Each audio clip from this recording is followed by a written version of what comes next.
या फॉर्मबद्दल आपण माहिती घेऊया. याच्यामध्ये गुड्स आउटवर्ड सप्लायच्या बद्दल पूर्ण माहिती भरावी लागते GSTR 1 फॉर्ममध्ये. सगळ्यात वरती तुम्हाला भरावं लागेल इयर, कोणत्या वर्षासाठी आहे, कुठल्या महिन्यासाठी तुम्ही GSTR 1 फाईल करताय. GSTR 1 एक रिटर्नचं फॉर्मॅट आहे ज्याच्यामध्ये तुम्ही सर्व आउटवर्ड सप्लायचं डिटेल देत असता. सगळ्यात फर्स्ट कॉलममध्ये GST नंबर घालावा लागतो. सेकंडमध्ये तुमचं कंपनीचं नेम आणि ट्रेड नेम टाकावं लागतं. थर्ड नंबर कॉलममध्ये ॲग्रिगेट टर्नओव्हर असेल तुमचं फायनान्शियल इयर, लास्ट फायनान्शियल इयरमध्ये जे पण तुमचं टर्नओव्हर असेल, म्हणजे जे पण तुमचं रेव्हेन्यू जनरेट झालेलं असेल, जे पण तुमचं सेल्स अमाऊंट असतील ते तुम्ही या ठिकाणी फिलअप करायचं आहे. Aggregate turnover April to June first क्वार्टरमध्ये जर तुम्ही हे GSTR 1 जुलै 2017ला जर अप्लाय करत असाल, म्हणजे पहिल्यांदा ज्या वेळेला लागू झालं त्यावेळेला जर अप्लाय करणार असाल, तर तुम्हाला मागच्या 3 महिन्याचं पण सेल्सचं टर्नओव्हर तुम्हाला त्याच्यामध्ये सांगावं लागेल. फोर्थ नंबर कॉलममध्ये तुम्ही जर आउटवर्ड सप्लायची बद्दल जी माहिती देता, तर त्याच्यामध्ये काय काय आहे ते आपण बघूया. आता हे सर्व 1, 2, 3 हे जे नंबर्स आहेत त्याला आपण कॉलम म्हणतो. ठीक आहे. प्रत्येक कॉलममध्ये त्याचे सेक्शन पण आहेत. जसं की आता फोर्थ नंबर कॉलममध्ये बघता तुम्ही सेक्शन A आहे, B आहे आणि C आहे. त्या ठिकाणी वेगवेगळ्या टाईपचे सप्लायज आपल्याला भरावे लागतात. Taxable outward supplies made to registered person, म्हणजे ज्याचं रजिस्ट्रेशन ऑलरेडी झालेलं आहे आणि त्याला आपण टॅक्सेबल सप्लायज जर प्रोव्हाइड करत असलो, including UIN holders other than supplies covered by table number 6. Table number 6 मध्ये जे सप्लायज असतं ते सोडून इतर सर्व सप्लायज ह्याच्यामध्ये कव्हर केलं जातं टॅक्सेबल सप्लायजमध्ये. ठीक आहे. जे टेबल नंबर 6 मध्ये नाही आहे ते सर्व या ठिकाणी कव्हर केलं जातं. तर आता टेबल नंबर 4 मध्ये काय काय आहे ते बघूया आपण. तुम्हाला मग ते टेबल नंबर 4 ची पूर्ण माहिती आहे. कॉलम 4A मध्ये, कॉलम नंबर 4A मध्ये supplies other than those attracting reverse charge and supplies made through e-commerce operator. Reverse charge ज्याच्यावरती नाही आहे आणि जे ई-कॉमर्स ऑपरेटरनी नाही केलेलं आहे अशा प्रकारचे सप्लायज कॉलम नंबर 4A मध्ये विथ टॅक्स डिटेल्स येणार. काय काय डिटेल्स तुम्हाला भरावं लागतं. GSTN नंबर, म्हणजे ज्या पार्टीला तुम्ही सेल केलेला आहे त्या कस्टमरचा GSTN number, invoice number, invoice date, invoice value, या ठिकाणी चेक करत राहा मी काय सांगतोय ते, invoice rate, taxable value, integrated tax म्हणजे IGST जर असेल तर या ठिकाणी येईल, CGST असेल तर या ठिकाणी येईल, SGST असेल तर या ठिकाणी येईल, सेस वगैरे काय अमाऊंट असेल तर या ठिकाणी येईल, आणि प्लेस ऑफ सप्लाय म्हणजे कोणत्या स्टेटमध्ये ॲक्च्युअली हे युटिलाइज केलं जात आहे किंवा कुठल्या ठिकाणी हे मॅन्युफॅक्चरिंग झालेलं आहे, कुठल्या ठिकाणी याचं युटिलायझेशन होतं आहे, कोणत्या ठिकाणी याचं कन्झम्पशन होतं आहे ते प्लेस ऑफ सप्लाय आपल्याला द्यावं लागतं. क्लिअर. हे टोटल 11 असे तुम्हाला माहितीचे कॉलम्स आहेत. ठीक आहे. हे डिटेल्सचे कॉलम आहेत आणि त्याच्यामधले हे कॉलम 11 आहेत. म्हणजे प्रत्येक डिटेलमध्ये आपल्याला काय काय द्यावं लागणार आहे. प्रत्येक लाईनमध्ये तुम्हाला कस्टमरचा GSTN नंबर असणार आहे, इनवॉइस नंबर, डेट, प्रत्येक कॉलममध्ये. Column 4A, 4B, 4C, column 5, column 6, column 7, सगळ्या कॉलममध्ये तुम्हाला जे डिटेल भरायचे, सगळ्या सेक्शनमध्ये जे डिटेल भरायचे ते तुम्हाला हे 11 कॉलमचे डिटेल भरायचं आहे. त्याच्यामध्ये परत एकदा बघा काय काय आहे त्याच्यामध्ये. GSTN नंबर म्हणजे कस्टमरचा GSTN नंबर कंपल्सरी तुम्हाला लागेल. इनवॉइस डिटेल, जे इनवॉइस तुम्ही जनरेट करणार आहात त्याचे सर्व डिटेल, म्हणजे इनवॉइस नंबर, डेट असेल, त्याची इनवॉइसची व्हॅल्यू असेल. ठीक आहे. आणि जर आयटम वाईज डिटेल तुमच्याकडे असेल तर रेट काय आहे, टॅक्सेबल व्हॅल्यू काय आहे.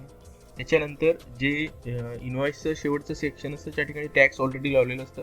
कुठल्या टाईपचं टॅक्स तुम्ही त्याच्यात चार्ज केलं आहे, त्याचे व्हॅल्यूज काय आहेत ते या ठिकाणी देता. त्यानंतर प्लेस ऑफ सप्लाय म्हणजे कुठल्या ठिकाणचं हे सप्लाय आहे ते या ठिकाणी प्रोव्हाइड करता. क्लिअर. हे डिटेल्स तुम्हाला या कॉलम्समध्ये भरायचे असतात. कॉलम नंबर 4A मध्ये काय आहे तर रिव्हर्स चार्ज मेकॅनिझम आणि ई-कॉमर्स ऑपरेटरनी सोडून बाकीचे सर्व सप्लाय जे आहे taxable supply column number 4A मध्ये येतात. 4B मध्ये काय आहे ज्याच्यामध्ये रिव्हर्स चार्ज बेसिसवरती सप्लाय केलेला आहे. तर रिव्हर्स चार्ज बेसिस काय आहे मी तुम्हाला सांगितलं होतं, आधीचे 2 व्हिडिओ तुम्ही चेक करा, त्याच्यामध्ये तुम्हाला रिव्हर्स चार्ज मेकॅनिझम काय आहे ते लक्षात येईल. तर रिव्हर्स चार्ज बेसिस परत एकदा थोडक्यामध्ये सांगतो. रिव्हर्स चार्ज बेसिस म्हणजे आपल्याला इनव्हॉइसमध्ये टॅक्स लागून आलेलं नसतं, कारण समोरचा टॅक्स लावण्याच्या अधिकारात म्हणजे त्या दायऱ्यामध्ये नसतो, टॅक्सच्या दायऱ्यामध्ये नसतो, तो टॅक्स रजिस्टर्ड नसतो किंवा आपण इम्पोर्ट केलेलं असतं.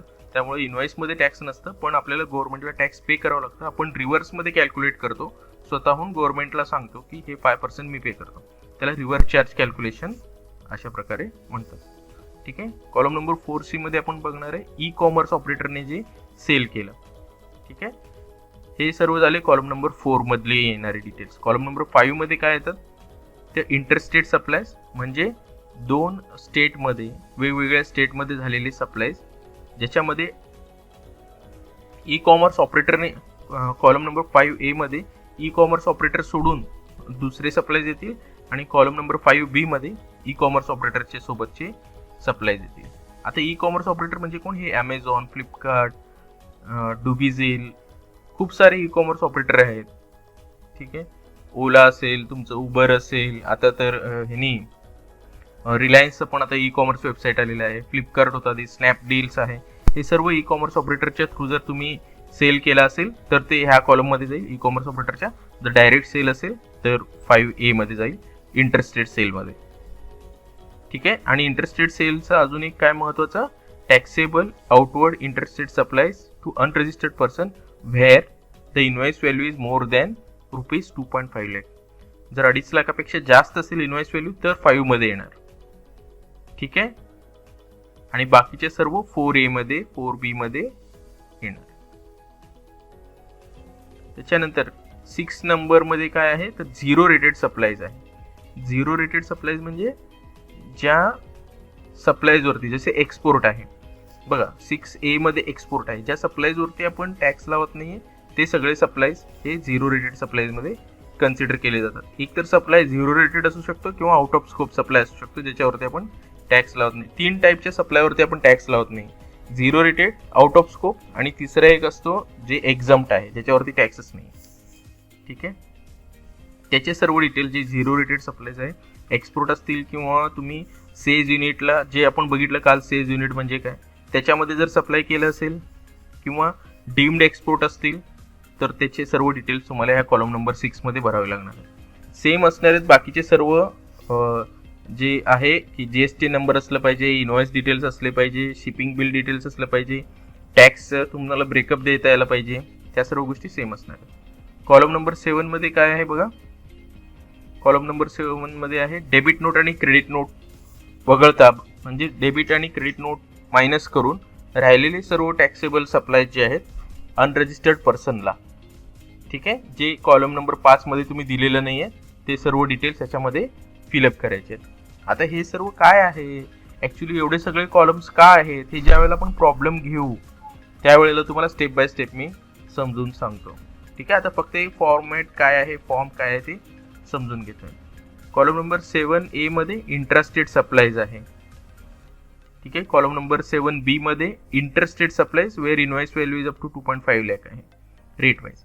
काही नील रेटेड सप्लायज आहेत ज्याच्यावरती एक्झम्प्टेड आहे किंवा झिरो रेटेड सप्लायज आहेत ज्याच्यावरती गव्हर्नमेंटने इसेन्शियल प्रोडक्टवरती जीएसटी 0 आहे म्हणून सांगितले. तर तशा प्रकारचे सप्लायज असतील तर कॉलम नंबर 8 मध्ये येतील. कॉलम नंबर 9, 10, 11 हे अमेंडमेंटचे आहेत. ठीक आहे. म्हणजे वरती जे आपण इन्फॉर्मेशन दिले 4, 5, 6 मध्ये, 4, 5, 6, 7 मध्ये, ते 9, 10, 11 मध्ये तुम्हाला अमेंड करायचे. 12 मध्ये तुम्हाला HSN वाईज समरी द्यायची, म्हणजे वस्तूंचं HSN कोड जे आहे. आता HSN कोड काय आहे हे तुमचं होमवर्क असणार आहे, ते तुम्ही शोधून काढा HSN कोड काय आहे. ठीक आहे. प्रत्येक वस्तूला एक कोड गव्हर्नमेंटने कस्टम डिझाईन करून दिलेलं असतं. का दिलेलं असतं याचं उत्तर तुम्ही शोधून काढा, नाहीतर मी नेक्स्ट क्लासमध्ये एक्सप्लेन करतो. Document issue during the period, त्या पिरियडमध्ये कुठले कुठले डॉक्युमेंट इश्यू केले ते कॉलम नंबर 13 मध्ये तुम्हाला डिटेल द्यायचे. सगळंच म्हणजे अकाउंटिंग वाउचर्स तुमचे किती आहेत त्याचं डिटेल ह्या ठिकाणी प्रोव्हाइड करायचं. म्हणजे इन्व्हॉइसेस किती झाले, तुमचे डेबिट नोट किती झाले, क्रेडिट नोट किती झाले, कुठल्या नंबरपासून कुठल्या नंबरपर्यंत दिलेले आहेत, किती कॅन्सल केलेले आहेत, नेट डेबिट नोट किती आहेत, नेट क्रेडिट नोट किती आहेत, purchase voucher, sales voucher, receipt voucher, payment voucher, refund voucher, delivery challan, A to Z तुमचे जे अकाउंटिंग मधलं टोटल तुम्ही काम करताय ज्याच्यावर रिलेटेड टॅक्स असू दे नसू दे, ते पूर्ण इन्फॉर्मेशन तुम्हाला कॉलम नंबर 13 मध्ये प्रोव्हाइड करायचं आहे. ठीक आहे. अशा प्रकारे हे GSTR 1 ऑनलाईन पण भरलं जातं. ठीक आहे, हे एवढं तुम्हाला बघताना जास्त कॉम्प्लिकेटेड दिसत असेल, पण सिम्पल लँग्वेजमध्ये तुम्हाला सांगू तर ह्याच्यामध्ये फक्त काय आहे, सेल्स आहेत 4 टाईपचे. ठीक आहे, मी जे 4 टाईपचं सेल तुम्हाला सांगितलं होतं, एक इंटरस्टेट सेल म्हणजे 2 स्टेटमध्ये वेगवेगळ्या स्टेटमध्ये झालेलं सेल आहे. दुसरं इंट्रा स्टेट सेल म्हणजे स्टेटच्या आतमध्ये झालेलं सेल आहे. तिसरं एक्सपोर्ट आहे, जे तुम्ही मेनलँड म्हणजे तुम्ही राहत्या जागेपासून आउटला जे एक्सपोर्ट करतात ते आहे. चौथी गोष्ट ह्याच्यामध्ये सेज युनिटला जे एक्सपोर्ट करतात, सेज युनिटला जे सेल करतात, तुमच्याच कंट्रीमध्ये आहे पण त्याला एक वेगळं स्थान मिळालेलं आहे. ठीक आहे, 4 टाईपचे सेल आहेत, थोडं लक्षात ठेवा. आणि त्याच्यामध्ये मग ई कॉमर्स ऑपरेटरला वेगळं केलेलं आहे आणि नॉर्मल सेल्सला वेगळं केलेलं आहे. परत त्याच्यामध्ये काय केलेलं आहे, 2.5 लाखापेक्षा वरचे इन्व्हॉइसेस वेगळे आणि 2.5 लाखापेक्षा खालचे इन्व्हॉइसेस वेगळे. क्लिअर, हे अशी वर्गवारी ह्या फॉर्म्स मध्ये आहे. समजलं तुम्हाला जीएसटीआर 1? ज्या वेळेला तुम्ही वाचाल हातामध्ये ते घेऊन डिटेल समजून घ्याल, तुम्हाला अजून क्लिअरली समजेल. त्याचबरोबर प्रॉब्लेम्स मध्ये ज्या वेळेला जाऊ जीएसटीच्या, त्यावेळेला तुम्हाला स्टेप बाय स्टेप प्रत्येक एंट्री सोबत ते जीएसटीआर 1 मध्ये कुठे येतं हे दाखवत जाईन. मग तुम्हाला त्यावेळेला डिटेलमध्ये पूर्णपणे समजून जाईल. तुम्हाला काही गोष्टी विचारायच्या असतील तर विचारू शकता.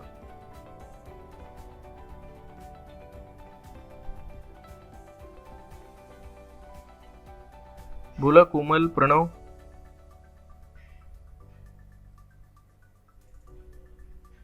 हॅलो. कॉलम नंबर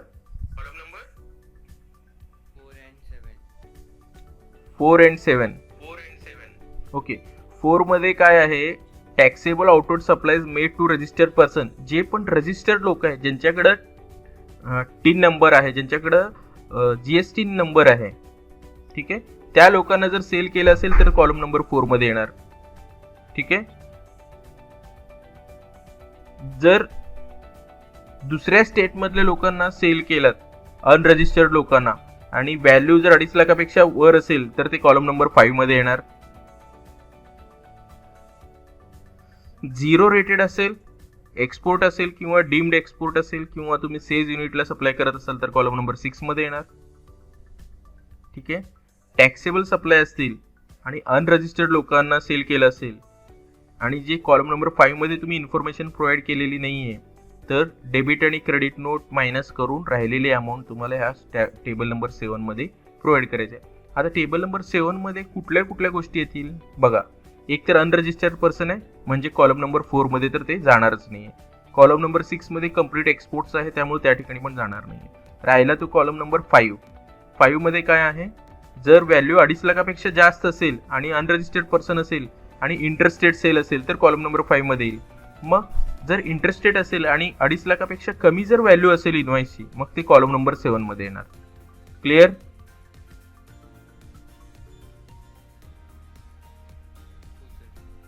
ओके, त्याच्यानंतर नील रेटेड आहे, त्याच्यानंतर मग अमेंडमेंट्स आहे. जास्त कॉम्प्लिकेशन मध्ये जाऊ नका, जसं प्रॉब्लेम घेऊ आपण तुम्हाला स्लोली हे समजायला लागेल. कोमल, तुम्हाला क्लिअर झालं?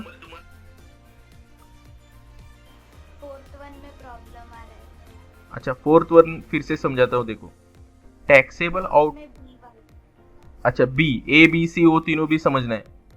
ठीक है, नहीं, only B. Supplies attracting tax on reverse charge basis.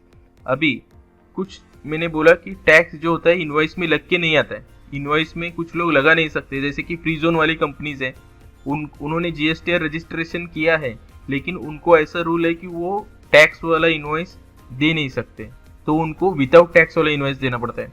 आपने तो ले लिया मटेरियल उनके पास से, वो मटेरियल आपके पास आ गया, लेकिन गवर्नमेंट के पास टैक्स नहीं गया उसका, तो आप खुद से कैलकुलेट करोगे कि उस वैल्यू पे कितना टैक्स आपको भरना है और ऑनलाइन पोर्टल में उसको रजिस्टर करोगे. उसको बोलते हैं रिवर्स चार्ज मैकेनिज्म. क्लियर? तो वो डिटेल्स यहाँ पे फिलअप किए जाते हैं. और कुछ?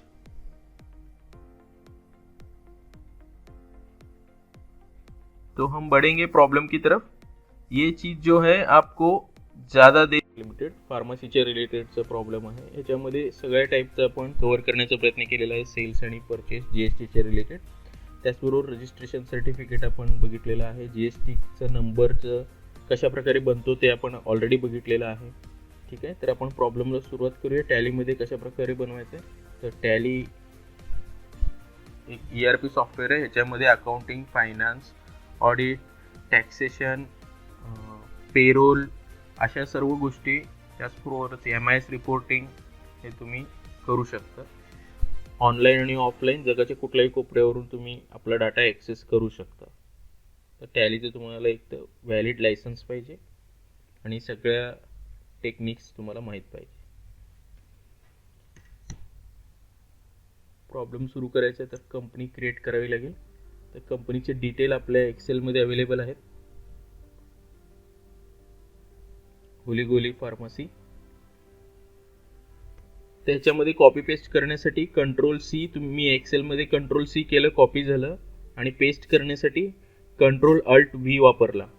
तर Ctrl+Alt+V हे टॅलीमध्ये पेस्ट करण्यासाठी तुम्ही यूज करू शकता. दिल्लीमधली आपली कंपनी आहे होलीगोली. तर दिल्लीचं मी नाव टाकलं, इंडिया. बाकीचे सर्व डिटेल्स प्रत्येक प्रॉब्लेममध्ये टाकणं गरजेचं नाही आहे, पण ज्या वेळेला ॲक्च्युअलमध्ये तुम्ही काम करत असता त्यावेळेला प्रत्येक ॲड्रेस, प्रत्येक पिनकोड, प्रत्येक फोन नंबर टाकत जा. तुम्हाला ते फायद्याचंच आहे, कारण वेगवेगळ्या रिपोर्ट्समध्ये ते तुम्हाला कामी येतं. तुम्ही कॉपी पेस्ट सांगितलं, एकदा रिपीट करा ना. Ctrl+C म्हणजे कॉपी करणे. तुम्ही कुठल्याही डॉक्युमेंटमधनं कॉपी करा, एक्सेलमधनं कॉपी करा, PDF मधनं कॉपी करा, ऑनलाईनमधनं कॉपी करा. कॉपी करण्यासाठी शॉर्टकट की Ctrl+C आहे.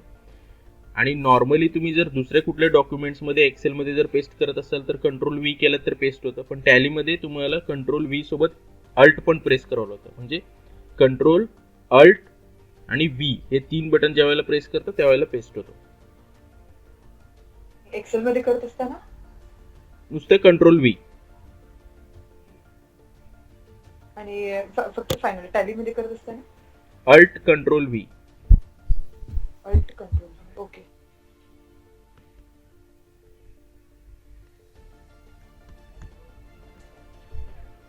जेवढं जास्त शॉर्टकट वापराल तुमचं काम फास्ट होतं.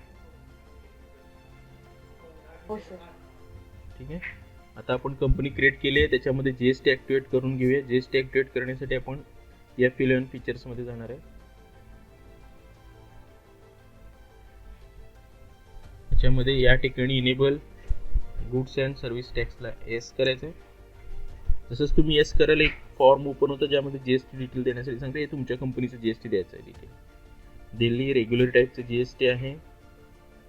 ठीक आहे, GST ॲप्लिकेबल फ्रॉम कुठल्या तारखेपासून ॲप्लिकेबल झालं. आपल्या GSTचं रजिस्ट्रेशन कुठल्या तारखेपासून झालं तर 30/4/2019 हे आपलं GSTचं रजिस्ट्रेशन डेट आहे. मग तेव्हापासून आपल्याला ॲप्लिकेबल आहे. ठीक आहे, आता ते ॲक्सेप्ट करत नाही आहे तर आपल्याला आधी कंपनीचं पिरियड चेंज करावं लागेल. ठीक आहे, जी कंपनी आपण क्रिएट केली आहे ती 2021 मध्ये क्रिएट केली आहे. तर होलीगोली फार्मसीला अल्टर करावं लागेल.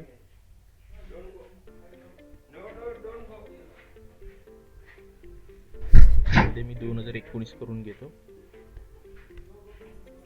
कुठलीही कंपनी क्रिएट केलं जर एडिट करायचं असेल तर अल्टरमध्ये जाऊन तुम्ही एडिट करू शकता. पण एक गोष्ट लक्षात ठेवा, एकदा जर तुम्ही अल्टर केलात तर पूर्ण सिस्टीममध्ये तुमच्या डाटामध्ये चेंजेस झाले ते परत रिव्हर्स करता येणार नाही. तुम्हाला परत अल्टरचाच ऑप्शन वापरावं लागेल.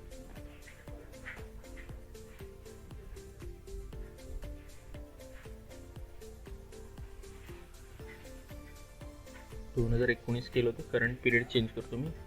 1/1/2019 ते 1/4/2019.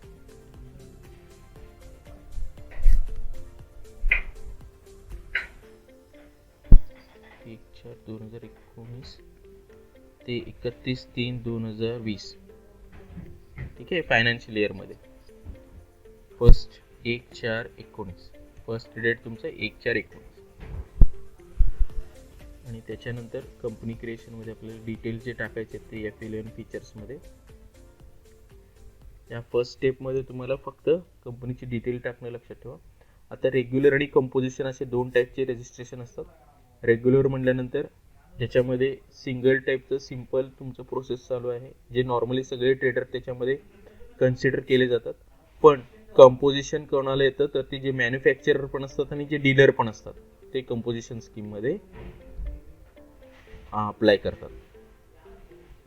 ठीक आहे, SSC अदर दॅन टेरिटरी, जे टेरिटरीच्या बाहेरचे आहेत त्यांच्या SSCसाठी आहे.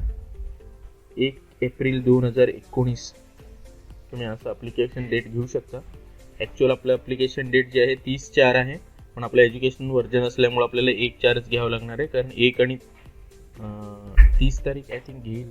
चेक करतो मी. 1 आणि 30 असे 2 तारीख तो घेत असतो, नाही घेत आहे तर 1 तारीखच आपल्याला घ्यावं लागेल. 1/4 GST नंबर, आपल्याला GST नंबर, GST नंबर आहे आपलं ते या ठिकाणी पेस्ट करावं लागेल. तर कशा टाईपचं तुमचं पिरियड असणार आहे जे GSTR1चं.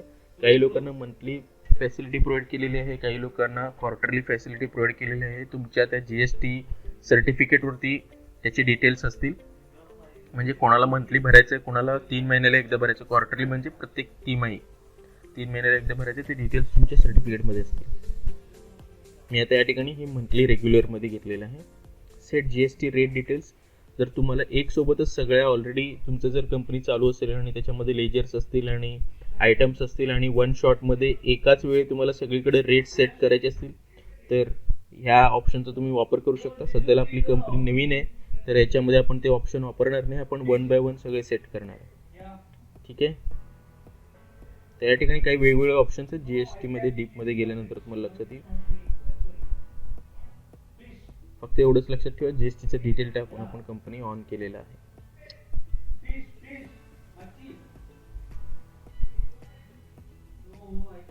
ठीक. त्याच्यानंतर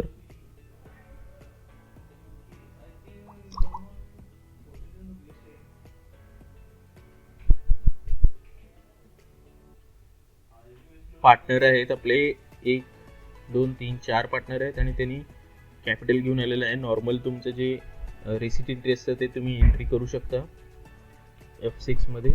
आधी प्रत्येक पार्टनरचं तुम्ही लेजर्स क्रिएट करा.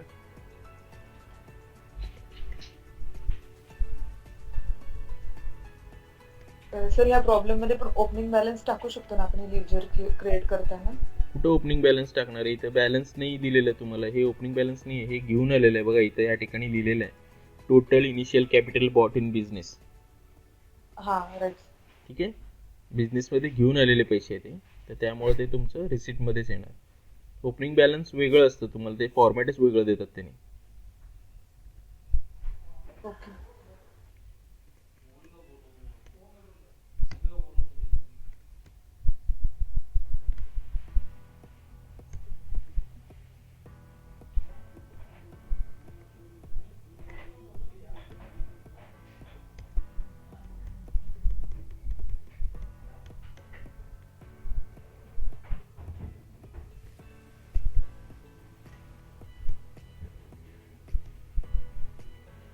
मी करतो म्हणून तुम्ही पण कॉपी पेस्ट करायला जाऊ नका. सुरुवातीला तुम्ही क्रिएट करा.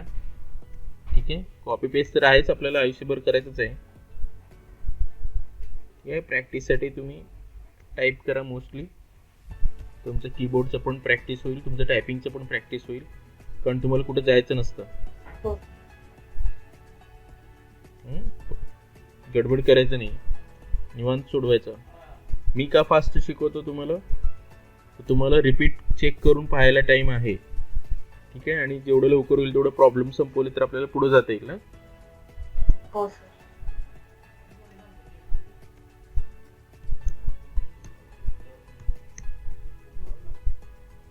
हे तुमचं कॅश रिसिप्ट कंप्लीट झालं.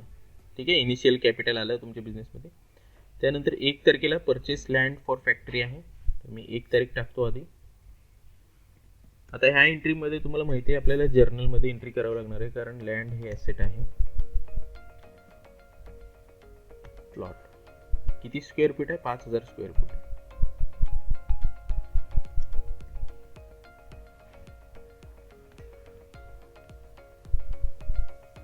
तुमचं ते फिक्स्ड ॲसेट आहे. 2 लाख रुपये पे करून तुम्ही ते परचेस करताय.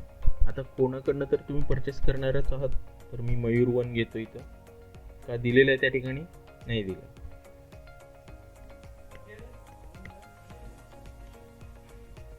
ठीक आहे. सेंट्री क्रेडिटर्स, त्यांच्याकडनं आपण प्लॉट घेतला. घेतला.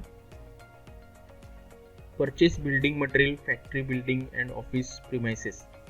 ओके, बिल्डिंग मटेरियल तुम्ही परचेस केलं, ते तुमचं रॉ मटेरियल आहे बिल्डिंग बांधण्यासाठीचं, त्यामुळे ते पण तुम्ही ॲसेटमध्ये घेऊ शकता. कारण तुमचं स्वतःचं बिल्डिंग बांधायचं काम नाही आहे, कारण तुम्ही मेडिसिनची फॅक्टरी ओपन करताय. तर हे तुम्ही तुमचं प्रिमायसेस बांधण्यासाठीच घेताय, त्यामुळे हे तुम्ही ॲसेटमध्ये घेऊ शकता बिल्डिंग अँड ऑफिस प्रिमायसेसच्या नावाखाली. ठीक आहे.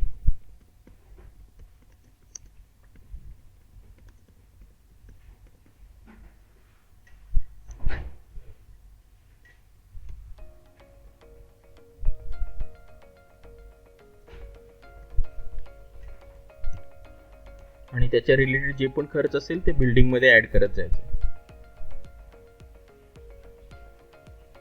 ठीक आहे. मी का आता मयूरवनच्याच नावाने बिल्डिंग आणि प्रिमायसेस पण घेतो. प्लॉट पण त्यांच्याकडनंच घेतलं आपण, बिल्डिंग आणि प्रिमायसेससाठी मटेरियल पण त्यांच्याकडनंच घेतलं. एजंट ब्रोकरेज, स्टॅम्प ड्युटी, हे सगळं प्रोसेसिंग चार्जेस आपण पे करायचे.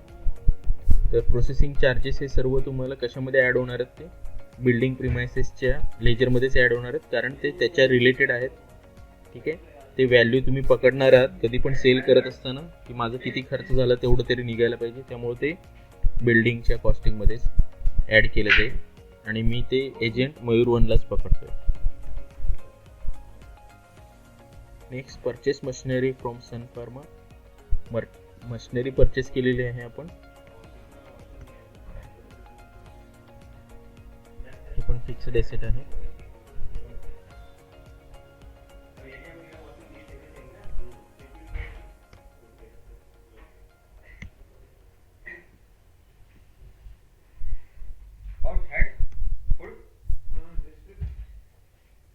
सन फार्मा.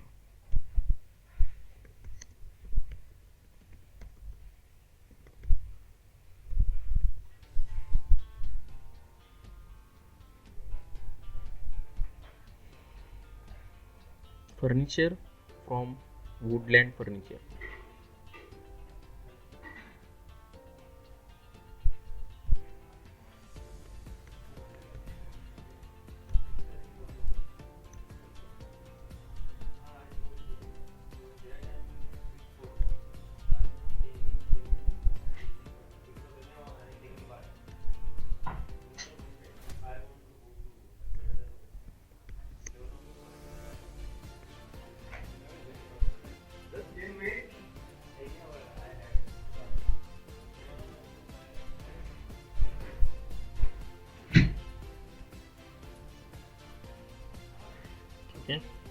आता ज्याच्याकडनं आपण घेतलेले आहेत मटेरियल त्यांना सगळ्यांचे पैसे सेटल करूया. आपल्याकडे ऑलरेडी कॅश आहे, त्या कॅशमधनं पैसे जेवढे होतील तेवढे सेटल करून टाकूया.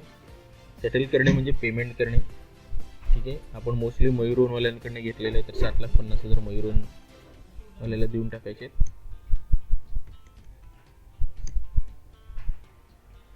त्यानंतर आपण सन फार्माकडनं मशिनरी घेतलेली आहे आणि ब्रोकरेज ॲग्रीमेंट वगैरे सर्व जे मयूरवनचं आपण ऑलरेडी पे केलं. सन फार्मा एक आहे आपला क्रेडिटवरती, तर 4 लाख रुपये त्याला द्यायचे आहेत.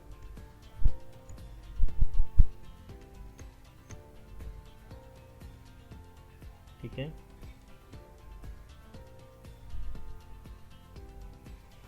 आणि वुडलँड फर्निचरला 1 लाख द्यायचे आहेत.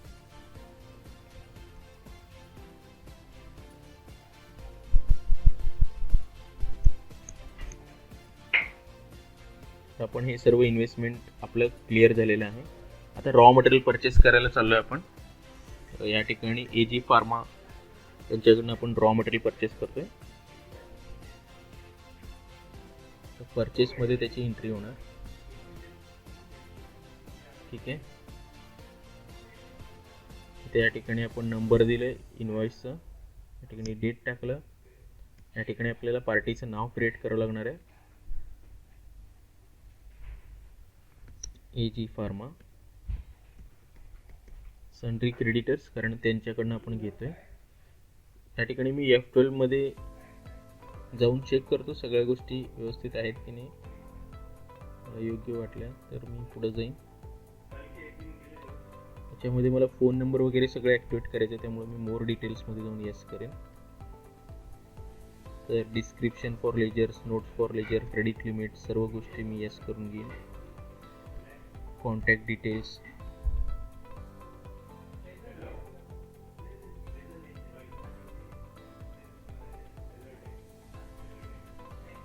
बाकी ज्या गोष्टी मला लागत नाही त्याच्याकडे मी. तर हे आल्यामुळं काय काय झालं, तुम्ही स्पेसिफाय क्रेडिट लिमिट सेट करू शकता. 10 लाखाचं क्रेडिट लिमिट आहे, म्हणजे 10 लाखापेक्षा जास्त त्याने आपल्याला देणार नाही आहे. ठीक आहे. AG फार्मा, एरिया कुठलं सांगितलं त्यांनी, महाराष्ट्राचा आहे. महाराष्ट्र,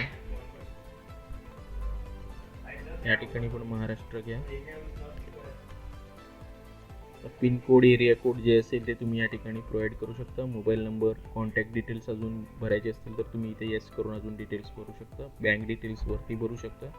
त्याच्या आतमध्ये बँकचा अकाउंट नंबर, त्याचं IFSC कोड, ब्रांच, बँकचं नाव, सगळे जे डिटेल लागतात बँक ट्रान्सफरसाठी ते सगळे या ठिकाणी लेजर्समध्येच तुम्ही फिलअप करू शकता. इथं त्याचं पॅन कार्ड नंबर, आता आपल्याकडे पॅन कार्ड नंबर नाही आहे पण त्याचं जे VAT नंबर आहे, GSTN नंबर आहे, त्याच्यामध्ये पॅन कार्ड नंबर ऑलरेडी असतं, तेच आपण यूज करू शकतो. जे फर्स्ट 2 डिजिट आहेत ते तुमचं महाराष्ट्राचं कोड आहे 27, त्याच्यानंतर एक पॅन कार्डचा नंबर आहे 10 डिजिटचा, आणि लास्टचे 3 डिजिट जे आहेत ते फिक्स्ड आहेत. तर आपण मधले 10 अंक जे आहेत ते आपण घेऊ शकतो.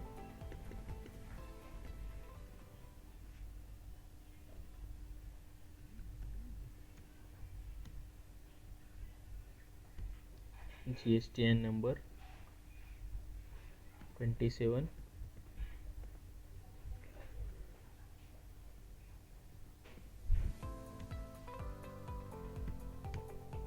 अशा प्रकारे तुम्ही GST नंबर सेट करायचे. जे पण तुमचे क्रेडिटर्स असतील, जे पण तुमचे डेटर्स असतील, त्यांच्याकडनं GSTNचं सर्टिफिकेट घ्यायचं आहे आणि ते सर्टिफिकेटवरचे सर्व डिटेल्स या ठिकाणी फिलअप करायचे आणि मग तुम्ही ट्रान्झॅक्शन करण्यासाठी रेडी झाला. ठीक आहे.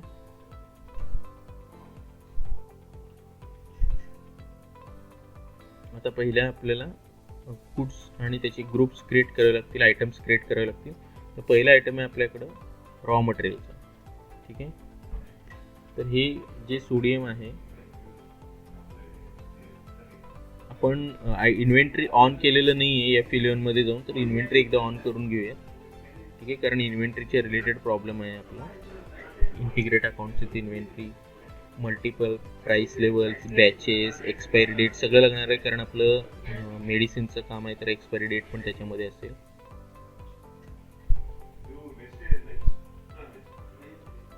तर आपण हे घेतलं, नॉट अप्लिकेबल.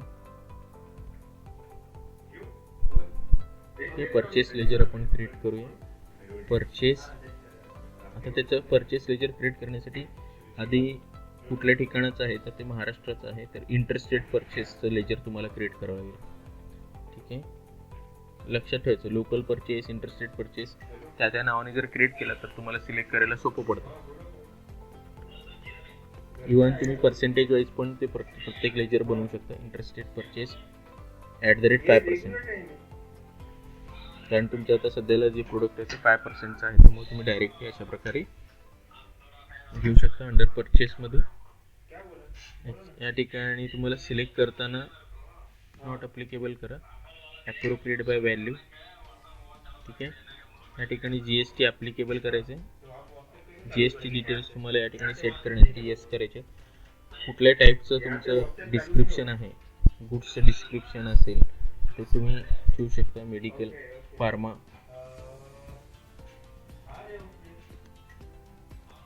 रॉ मटेरियल टाईपचं आहे. ठीक आहे. HSN सॅक नंबर जे पण असेल ते तुम्ही या ठिकाणी प्रोव्हाइड करू शकता. नेचर ऑफ ट्रान्झॅक्शन काय आहे, तर interstate purchase from registered dealer आहे. इंटरस्टेट परचेस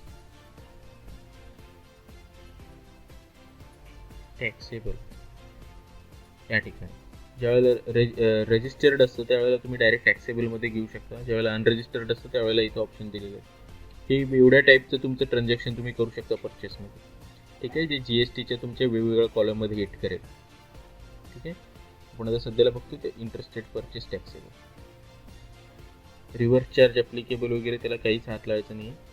तुम्ही इंटिग्रेटेड टॅक्स या ठिकाणी प्रोव्हाइड करायचं तर तुमचं 5% टॅक्स आहे. तुम्ही ज्यावेळेला 5% प्रेस करता ऑटोमॅटिक GST आणि CST या ठिकाणी तुम्हाला दाखवून SGST आणि IGST तुम्हाला सेपरेटली, CGST सेपरेटली दाखवून. वस्तू आहे त्यामुळं गुड्स आपण त्या ठिकाणी सिलेक्ट करायचं. हे झालं आपलं परचेसचं लेजर क्रिएट. आता आपल्याला आयटम्स क्रिएट करायचे त्याचप्रमाणे. तर हे तुमचं आयटम जे आहे या ठिकाणी आपण टाकलं तर त्याचं ग्रुप आपल्याला क्रिएट करावं लागेल रॉ मटेरियल प्रायमरीमध्ये. ठीक आहे. आणि युनिट्स ऑफ मेजर तुम्हाला क्रिएट करावं लागेल KG, कारण किलोग्राममध्ये आपण त्याला मोजलेलं आहे. फॉर्मल नेम दुसरा. आता GST असल्यामुळं तुम्हाला हे कंपल्सरी सिलेक्ट करावं लागेल की GST मध्ये त्याला काय म्हणतात. मेंटेन बॅचेस मेंटेन करायचे तुम्हाला ते यस करा. Track date of manufacturing, use date of expiry सर्व तुम्हाला पाहिजे. ॲप्लिकेबल आहे, गुड्स आहे, ड्युटी पर्सेंटेज किती आहे 5%. ठीक आहे. आता इथे विचारतो मॅन्युफॅक्चरिंग डेट वगैरे जे पण आहे आयटमच्या रिलेटेड ते तुम्हाला या ठिकाणी विचारते. जे तुम्ही परचेस करतायत ते. तर न्यू नंबर म्हणा. मी आहे अशा प्रकारे त्याला मॅन्युफॅक्चरिंग डेट दिलं. क्वांटिटी 250 kg परचेस करताय. रेट तुम्हाला माहीत नाही, अमाऊंट माहीत आहे तुम्हाला. ते अमाऊंट या ठिकाणी प्रेस केलं, अमाऊंट या ठिकाणी प्रेस केलात तर ऑटोमॅटिक रेट निघून जातं. कारण तुम्ही KG टाकलात आणि अमाऊंट टाकलात तर पर KG रेट ते स्वतःहून कॅल्क्युलेट करतं. तर तुम्ही मॅन्युफॅक्चरिंग डेट टाकू शकता, एक्सपायरी डेट पण तुम्ही देऊ शकता. ठीक आहे. म्हणजे तुम्हाला समजा 2 वर्ष द्यायचं असेल तर 2 years म्हणू शकता किंवा 1000 days म्हणू शकता. 3 yearsचं पण तुम्ही एक्सपायरी डेट त्याच्यासाठी देऊ शकता. तुम्हाला जसं द्यायचं तसं डेजमध्ये तुम्ही त्याला प्रोव्हाइड करू शकता किंवा इयर्समध्ये प्रोव्हाइड करू शकता. नेक्स्ट आपला आयटम आहे पॅरासिटामॉल. ते पण रॉ मटेरियलच आहे. ते पण KG मध्येच आपण मोजतो. बाकीच्या सगळ्या गोष्टी सेम असतील त्याच्यासाठी. सगळे डिटेल्स ट्रॅक करू देत. हेस गुड्स आहे 5% आहे. Not applicable. न्यू नंबर आहे त्याचा पण बॅचचा. बॅच नंबर म्हणजे ते रॉ मटेरियलच्या प्रत्येक प्रोडक्टवरती त्याचं डिटेल्स असतात त्या गोष्टी. ठीक आहे. क्वांटिटी आहे ह्याचं पण 250 kg. रेट माहीत नाही आहे, अमाऊंट माहिती आहे आपल्याला. तर अमाऊंट मी टाकतो, रेट स्वतःहून ते कॅल्क्युलेट करून घेतो पर KG काय असेल. ठीक आहे. मे मध्ये मॅन्युफॅक्चरिंग आहे. एक्सपायरी ह्याचं मी 500 days ठेवतो. 2 प्रोडक्ट आपण घेतले. ठीक आहे. आता आपल्याला IGST, CGST आणि SGST असे 3 लेजर क्रिएट करायचे. क्रिएट IGST हे GST चे रिलेटेड आहे. ड्युटी अँड टॅक्सेसमध्ये GST. ठीक आहे. IGST जे आहे ते इंटिग्रेटेड टॅक्स आहे आणि त्याचा पर्सेंटेज किती आहे कॅल्क्युलेशनचा 5%. त्याच्यानंतर CGST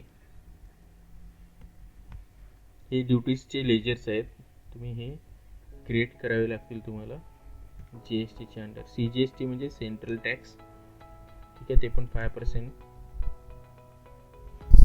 नाही, हे 2.5% तुम्हाला सिलेक्ट करावं लागेल कारण ते 2.5% आहे. 5%च्या निम्म आहे. त्याच्यानंतर IGST, CGST झाली. SGST असे 3 टाईपचे तुमचे GSTचे यामध्ये. स्टेट टॅक्स पण 2.5% आहे. ठीक आहे.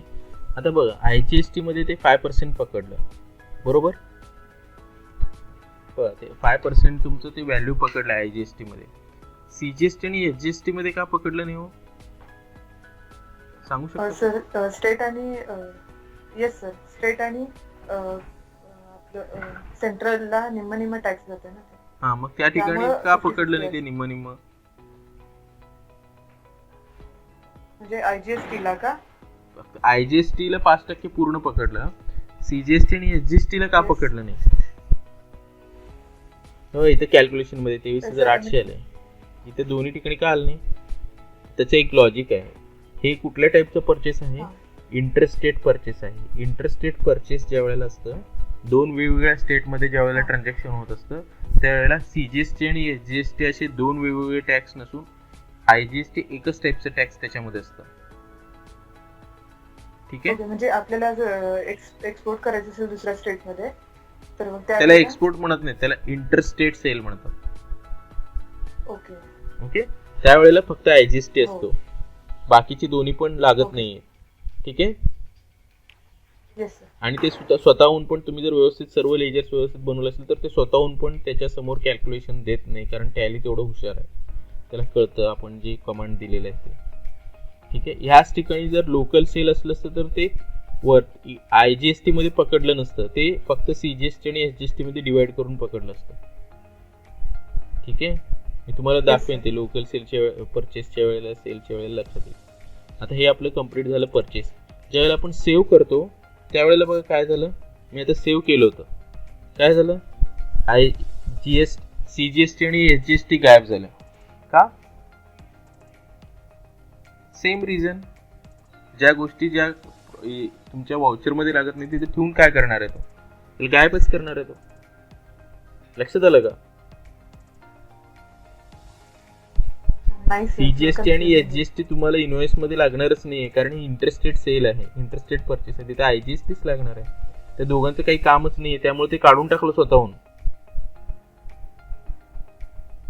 ओके, आपण समजलं. घेतलं होतं, सेव्ह केल्यानंतर ते काढून टाकलं.